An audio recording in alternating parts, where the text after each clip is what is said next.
Have you ever wondered how your favorite apps, manage to stay incredibly responsive even when they're tackling complex tasks behind the scenes? Yeah, or maybe how a business application sends you that perfectly timed daily report Yep. without anyone ever needing to manually click a button. Exactly. It often feels like magic, doesn't It it? really does. But it's actually, well, it's a testament to smart engineering. Today, we're taking a deep dive into two really fundamental features in modern software development, Okay. specifically within the Spring Boot framework, Yeah. scheduling and asynchronous, or you'll often hear async tasks. Right. And that's our mission in this deep dive, isn't it? To give you a genuine shortcut to understanding how these features get woven into applications to make them efficient, responsive, and truly automated. We've distilled insights from a really valuable beginner's guide, focusing on those crucial nuggets of knowledge, the things that help you grasp the why just as much as the what. Yeah, and to put it maybe simply, think of scheduling like setting an automatic sprinkler system for your plans. It just activates at precise, predetermined times. Async tasks, on the other hand, they're more like putting dinner in the slow cooker while you go about your day. Ah, I like that. Cooking happens in the background, right? It Yeah. frees you up to do other things concurrently without any interruption. I love those analogies. So today we're going to unpack what these features fundamentally are, how Spring Boot enables them, why they're so indispensable in today's, let's face it, demanding tech landscape. Definitely. The practical problems they solve. We'll even look at some real-world examples from companies you interact with every day. Good idea. And we'll also give you some practical steps if you're looking to maybe explore this yourself. So yeah, let's get into it. Sounds like a plan. So at their core, both scheduling and asynchronous tasks are really about optimizing how an application manages and executes various operations, All right. ensuring efficiency without compromising that user experience. Let's really drill down into scheduling first then. This is all about automating tasks to run at specific times or maybe regular intervals. Exactly. Imagine an e-commerce platform. It needs to send out daily discount emails to customers, let's say, exactly at 9 a.m. Okay. Or perhaps a system that cleans up old log data every Sunday night. The beauty here is pure automation. Right. These repetitive processes, they don't require any manual intervention once they're set up properly. And what's truly powerful about that is eliminating that manual grind you just mentioned. Think about a retail app ensuring its inventory database is updated every single night. Crucial. Scheduling automates it, sure, Yeah. but it also guarantees consistency and accuracy. Without it, you'd be relying on someone, manually kicking off a script. Which is just asking for trouble. Exactly. Yeah. A major point of failure, especially if you've got a distributed system. Totally. Okay, so then we have async tasks. These are operations that run in the background, completely detached from the main application flow, Right. allowing it to continue unhindered. The classic analogy is ordering food at a busy restaurant. Oh, the restaurant one again. Yeah. You place your order, right? And while the kitchen prepares your meal, you can chat, check your phone, whatever. You're not just sitting there waiting idly for the chef to finish. Makes sense. Yeah. So in a software context, this translates to maybe processing a large video upload while the user keeps browsing other content. Perfect example. Or generating a complex financial report without freezing the user interface. The whole point is ensuring the application stays snappy and highly responsive for you, the end user. So maybe a quick summary then of what Spring Boot brings to the table here. Yeah, go for it. It seems like it provides exceptionally easy-to-use tools for both scheduling and async operations.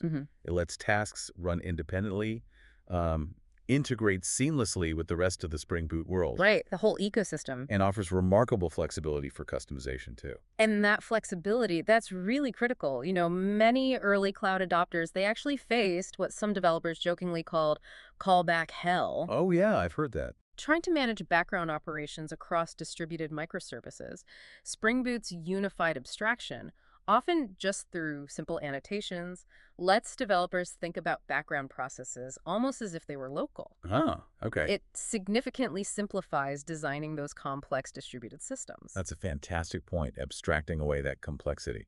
So how does Spring Boot actually, pull this off behind the scenes? Let's talk mechanics. Sure. For scheduling, a developer first defines the task itself, like generating that daily sales report we talked about or sending out a reminder email. Right. Then they set up the schedule, and this is where Spring Boot really shines, I think. Instead of wrestling with, say, complex cron expressions or external job schedulers. Which can be a real pain. Oh, yeah. Developers can often use just a simple @scheduled annotation, maybe with parameters like fixed rate for every 10 minutes, or those cron expressions like 008 for every day at 8 a.m. Okay. Spring Boot's built-in scheduling engine, powered by Threadpool Task Scheduler, just takes care of triggering these tasks automatically. And when that scheduled time hits, Spring Boot executes the task in the background, right? On a separate thread, typically. Exactly. And crucially, this doesn't block the main application thread, the one that's busy serving web pages or handling user requests. Correct. And developers can also monitor these tasks. They can use tools like logs or Spring Boot Actuator. Actuator, yeah. Very useful. Right, that built-in feature providing production-ready insights, health, metrics, all that stuff to make sure everything's running smoothly. So a good real-world example, maybe a banking app scheduling interest calculation for all accounts at midnight daily. That's a perfect one. It ensures every account gets updated accurately, consistently, without any manual effort, and, importantly, without noticeable impact on user services during peak hours. Right. Okay, now let's pivot to the mechanics of async tasks. How does Spring Boot make something run in the background without tying up the main application? Well, it usually starts with developers marking a method or task as asynchronous, typically, again, with a simple @async annotation. Just at async. Okay. Yeah. So when that task is invoked, say, a user uploads a large file Spring Boot, immediately returns control to the calling thread, and then it runs the annotated task in a separate background thread. Oh, okay. What's really remarkable is how Spring Boot manages the entire lifecycle of these background threads, including like efficient thread pooling. Doing that manually would be a significant effort. Oh, I bet. And that's precisely why the user experience stays so incredibly responsive. You can keep interacting with the app, browsing other features, while that lengthy operation, like an upload, just processes discreetly in the background. Exactly. And once the async task completes, the app can then handle the result. Maybe, like you said, pushing a notification to you that your upload is complete. Think about a social media app. You hit post on a video. And instead of just waiting for the entire video to upload and process, which could take ages, Right. the app instantly lets you keep scrolling your feed. The Yeah. video encoding happens asynchronously. It gives you that seamless experience. It's a prime example of user responsiveness meeting complex backend processing. A really good one. And what's truly empowering here, I think, is how Spring Boot simplifies both of these features. It offers these powerful built-in tools that require really minimal setup, Very little setup. allowing developers to add professional-grade functionality to applications with impressive ease. It dramatically lowers the barrier to entry for building robust, high-performance applications. Absolutely. It removes so much boilerplate code and configuration that, well, it used to be standard practice. It frees developers up to focus on the unique business logic of their applications, not the plumbing. So we understand what they are and how they work, roughly. But what makes scheduling and async tasks so invaluable? What are the core benefits that make them, indispensable in modern software? Okay, so for scheduling, one of the biggest advantages is just undeniable automation. It eliminates manual work for repetitive tasks. Sending weekly newsletters, generating recurring reports, cleaning temporary files, all that stuff. This not only saves immense time, but drastically reduces the potential for human error. Which is huge, and that ties directly into consistency, doesn't it? Absolutely. Tasks run at precise, predictable times or intervals. That ensures reliability and data integrity. Imagine a global retail app again. Scheduling nightly inventory updates ensures consistent stock levels across all storefronts. Preventing those frustrating discrepancies for customers. Says you have it online, but not in store. Exactly that frustration. Furthermore, scheduling is key for scalability. It allows applications to efficiently handle routine, repetitive tasks, even as the number of users or transactions grows into the millions. Right. It ensures that critical maintenance or reporting tasks don't suddenly become bottlenecks in a rapidly expanding system. Okay, that makes sense for scheduling. Now, for async tasks, the most obvious benefit, I think the one the user experiences most directly, is a vastly improved user experience. Definitely. By running time-consuming operations in the background, applications just remain fluid and responsive. You can keep browsing a website while a complex financial report generates, or keep interacting with a cloud storage app while a large file syncs. No waiting. And this naturally leads to better performance overall, right? Yes.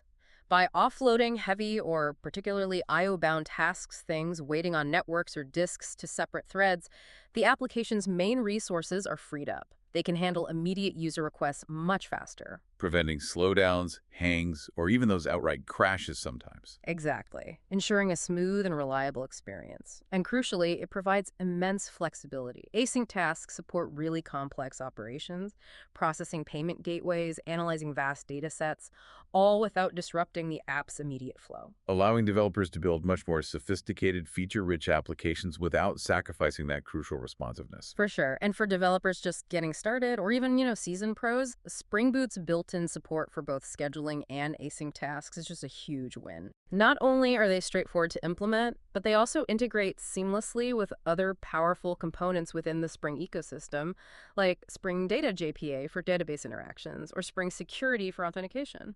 It's truly remarkable how much easier this makes development compared to uh, the before times, let's call them. Oh, yeah. What were some of the biggest headaches or challenges developers faced before these features were streamlined by frameworks like Spring Boot?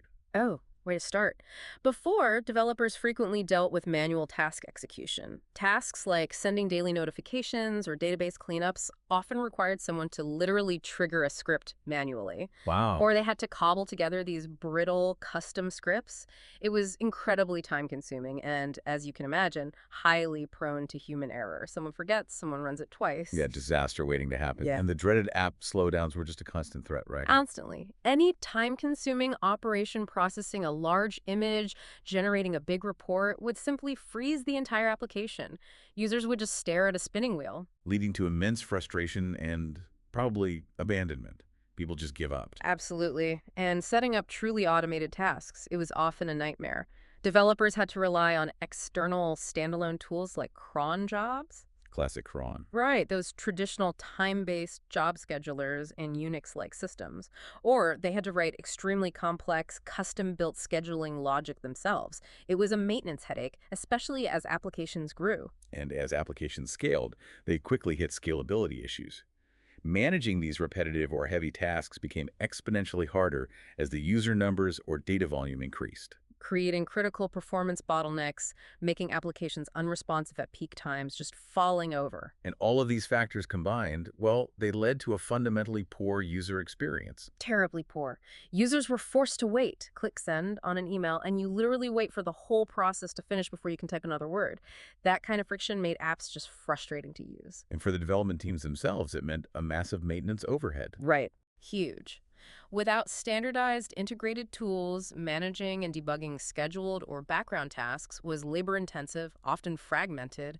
It just ate up valuable development time that could have been spent on new features. But now, Spring Boot's scheduling and async tasks directly address each of these pain points. It's quite a transformation. It really is. Scheduling automates repetitive tasks, slashes manual effort. Async tasks prevent slowdowns by offloading heavy work. Spring Boot dramatically simplifies the setup, cutting out reliance on complex external systems. Both features are designed to support scalability right from the start, letting applications grow more easily. And they fundamentally enhance user experience by keeping apps responsive. Plus, they greatly reduce maintenance through standardized, integrated tools. It's a win all around. It's truly a transformation for how applications are built and experienced. But why are these capabilities so profoundly important now, here in 2025, maybe more than ever before? Well, a huge driver is the just ubiquitous rise of cloud computing and microservices. Applications today are increasingly deployed on cloud platforms architected as these small, independent microservices. Right, that's the dominant pattern. Scheduling becomes vital for coordinating tasks across these distributed services, like ensuring data consistency between, say, a user profile service and a payment processing service. Okay. And async tasks ensure that individual microservices can handle bursty or heavy operations without slowing down the entire system. One slow service doesn't bring everything else grinding to a halt. And the user expectation for real-time responsiveness?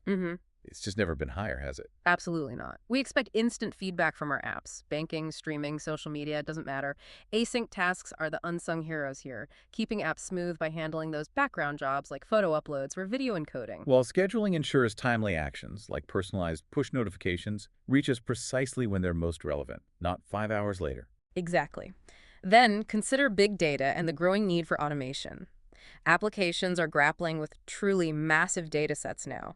Billions of transactions, trillions of data points. Mind-boggling amounts. Scheduling automates the processing of this data, things like nightly analytics report generation or weekly data aggregation. And async tasks are essential for processing these enormous data sets without disrupting the application's live performance.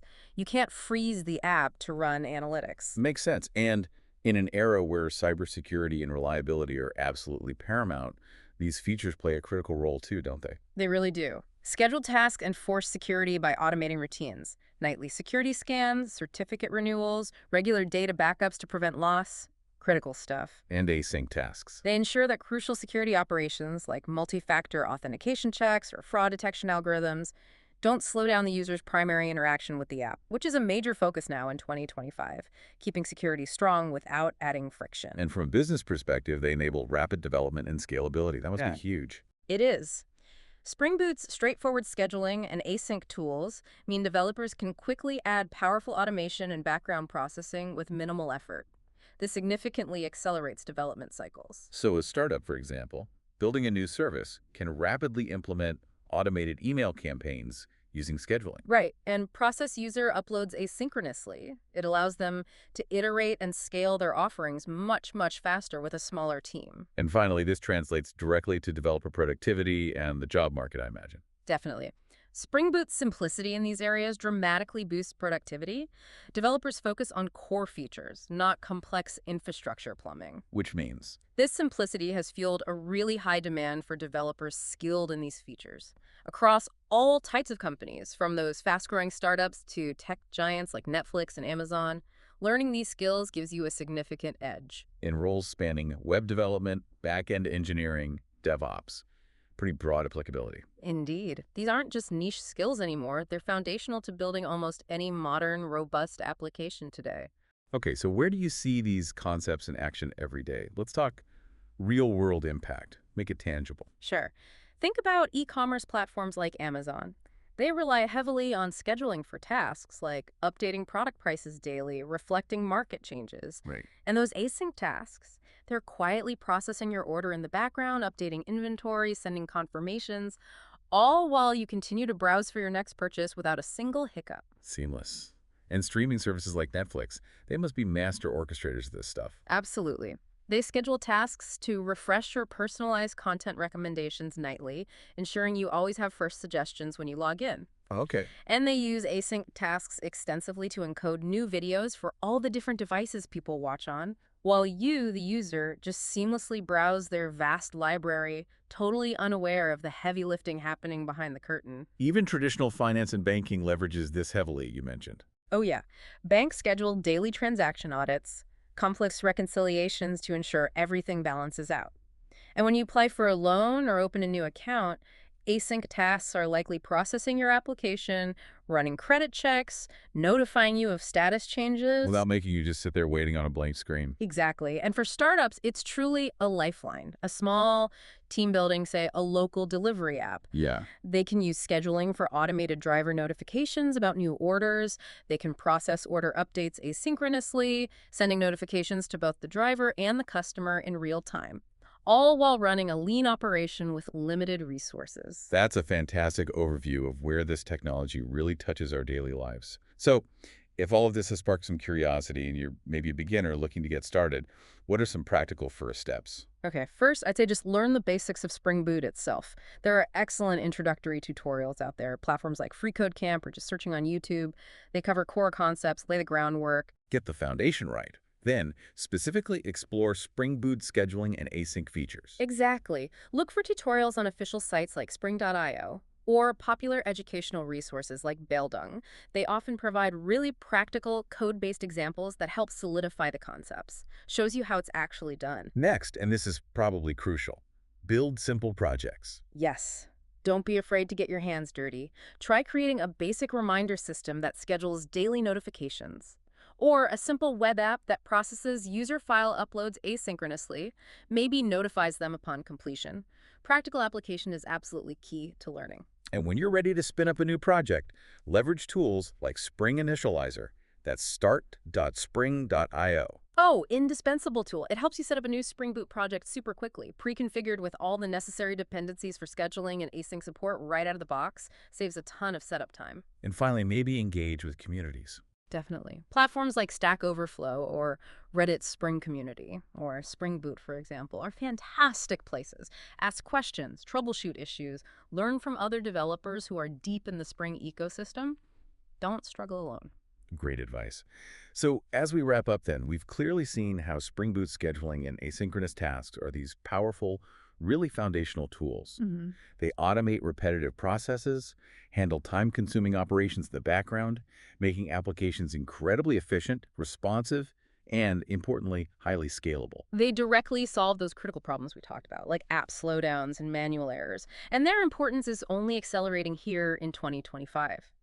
Driven by cloud, microservices, big data, and, well, a user base that just demands lightning-fast digital experiences. So the next time you effortlessly scroll through a social media feed while a video processes in the background, or maybe you receive a perfectly timed notification from an app that seems to anticipate your needs, take a moment to consider the intricate choreography of scheduled and asynchronous tasks happening, just behind the scenes. It's a good thought. What other hidden efficiencies might be quietly powering the apps you use every single day? And how might understanding these fundamental concepts maybe change the way you interact with, or perhaps even think about building technology in the future?